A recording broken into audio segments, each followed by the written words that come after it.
दोस्तों जब भी कोई मैट्रिमोनियल डिस्प्यूट होता है दोस्तों, फॉर एग्जांपल तलाक का केस है, मेंटेनेंस का केस है दोस्तों, तो ऐसे में क्या होता है कि जो भी इन्वेस्टिगेशन होती है उस इन्वेस्टिगेशन के लिए जो भी रिक्वायर्ड एविडेंस की जरूरत होती है दोस्तों, वहां पर भारतीय नागरिक सुरक्षा संहिता की धारा 94 का यूज किया जाता है, जो पुराने कानून में सीआरपीसी 91 में था दोस्तों। फॉर एग्जाम्पल मान लीजिए अगर कोई फाइनेंशियल मिसकंडक्ट है तो क्या होगा, 94 का यूज किया जाएगा।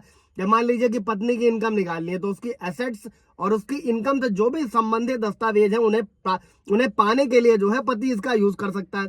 अगर मान लीजिए मैट्रिमोनियल कोई भी डिस्प्यूट में तलाक या मेंटेनेंस का मान लीजिए केस चल रहा है तो क्या है, 94 का ट्रायल के दौरान 94 का यूज जो है इन्वेस्टिगेशन के लिए, पूछताछ के लिए दोस्तों, या फिर परीक्षण के लिए जो भी संबंधित दस्तावेज हैं उन्हें पाने के लिए किया जा सकता है, जिसमें फाइनेंशियल रिकॉर्ड्स हो सकते हैं, कम्युनिकेशन हो सकता है, या कोई और भी आइटम शामिल हो सकते हैं जिनका यूज एविडेंस के रूप में किया जा सकता है दोस्तों। और जो धारा 94 है दोस्तों, इसका यूज वैसे तो कई सारे मामलों में किया जाता है, लेकिन आज हम लोग मेंटेनेंस के मामलों में समझते हैं कि पति इसका यूज कैसे कर सकता है दोस्तों। और जो धारा 94 है दोस्तों, इसके तहत समन या आदेश जारी करने की जो पावर होती है वो कोर्ट या पुलिस स्टेशन के अधिकारी के पास में होती है दोस्तों। जय हिंद, नमस्कार, मैं एडवोकेट आशीष मिश्रा।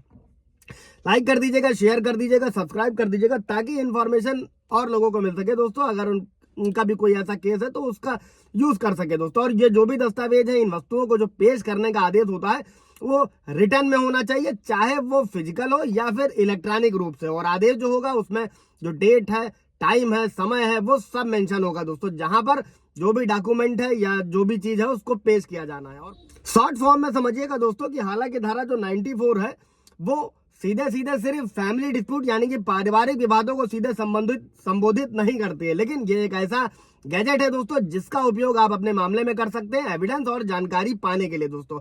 जो भी ऐसे विवादों से संबंधित जांच है, परीक्षण है या अन्य कार्रवाइयों के लिए रिलेवेंट हो सकता है दोस्तों। भारतीय नागरिक सुरक्षा संहिता की धारा जो 94 है, जो पहले सीआरपीसी 91 में व्यवस्था थी दोस्तों, जो कानूनी कार्यवाही के लिए सभी व्यक्तियों को दस्तावेज या फिर जो भी संबंधित रिलेवेंट डॉक्यूमेंट है उनको बुलाने के बारे में। और ये सीधे पारिवारिक विवादों को संबोधित नहीं करता है, मैंने आपको पहले भी बताया था, लेकिन जो भी इन विवादों से संबंधित है, जहां पर जांच की जरूरत है, वहां पर इसका इस्तेमाल आप कर सकते हैं। स्पेशली दोस्तों ये कोर्ट या पुलिस अधिकारी को जांच करते वक्त, पूछताछ करते वक्त, परीक्षण के वक्त या फिर अन्य कानूनी किसी भी कार्यवाही के लिए जो भी दस्तावेज है या भी कोई इलेक्ट्रॉनिक डॉक्यूमेंट है उनको पेश करने की अनुमति देता है दोस्तों। यहाँ ये भी बताया गया है कि पारिवारिक विवादों से ये कैसे संबंधित हो सकता है। जैसे आपने केस में समझिएगा दोस्तों, अगर आपको एविडेंसेस की जरूरत है, पारिवारिक विवाद है दोस्तों, मेंटेनेंस का केस है, तो धारा 94 का यूज क्या है, जो आप पत्नी को जो है उस मामले में जो भी संबंधित दस्तावेज है, ईमेल्स है,